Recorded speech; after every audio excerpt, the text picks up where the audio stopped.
Hi everyone, আসসালামু আলাইকুম। আপনারা সবাই কেমন আছেন? আজকে আবার বাজার করলাম, দেখি কি কি বাজার আনি। এখানে একটা জিনিস আনছি মশা মাছির জন্য, কতটুকু কাজে দেয় জানি না। মাছির জালে অতিষ্ঠ হয়ে গেছে, এই জন্য দেখলাম, নিয়ে আসলাম। এটা একটা ব্যাঙ নিলাম। আমি প্রতি মাসে একটা একটা নিই, মাসের অর্ধেক কথা হতে ব্যাঙে ফেলি। এরপর একটা পেপসোডেন্ট, এটা হচ্ছে মাছির ওষুধ। দেখি কতটা কার্যকর এটা ব্যবহার করে। এই তো, এটা তো থাকবে আমার সব সময় মরিচ।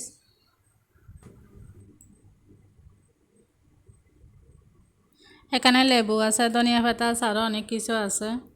আজকে অতটুকু বাজার করা হয়নি, এমনি টুকটাক গেছি, এমনিতে লাগতেছে কয়েকটা জিনিস, এই জন্য নিয়ে আসলাম। আমার বাজারের মধ্যে সবচাইতে কমন কয়েকটা জিনিস থেকে যায়। এটা হচ্ছে মূলা শাক।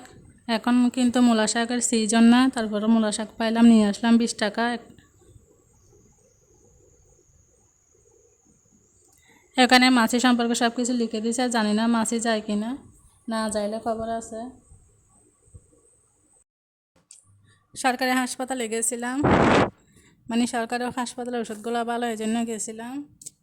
দেখেন সরকারি হাসপাতালের বাহিরের দৃশ্যটা কত সুন্দর, কিন্তু রোদ রোদ দেখলে মাথা শুদ্ধ গরম হয়ে যায়, যে পরিমাণ গরম আল্লাহ। হাসপাতালের চারপাশে অনেক সুন্দর সুন্দর গাছ। এটা কি গাছ জানি না, কলা গাছের মতো। কি গাছ কে জানে।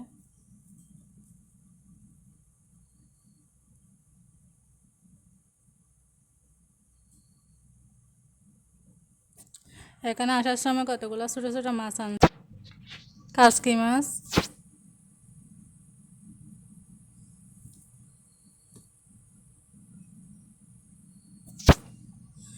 এরপরে বিকেলের দিকে একটা আম মাখলাম, কাঁচা আম লবণ দিয়ে আর মরিচ দিয়ে মেখে খাইছি, ভালো লাগছে। মাথা ব্যথা গুড়ানি শুধু চলে গেছে।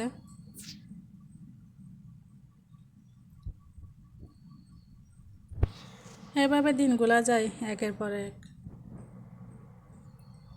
এখানে তেলাপিয়া মাছ বাছতে গেছি, মাছগুলা ভেঙে গেছে, হয়তো তাজা মাছ এই জন্য ভেঙে গেছে, নাকি উল্টাতে জানি না এই জন্য ভেঙে গেছে, সেটাও জানি না। দেখেন আরেকটা জিনিস দেখায়, ওই দিন আপনাদের জাম্বুরা দেখাইছিলাম না, দেখেন আজকে জাম্বুরার মধ্যে নজর লেগে গেছে, ফসে যাচ্ছে। কত বড় জাম্বুরাটা ফসে যাচ্ছে, নাকি গরমে সেরকম হয়ে যাচ্ছে বুঝতেছি না।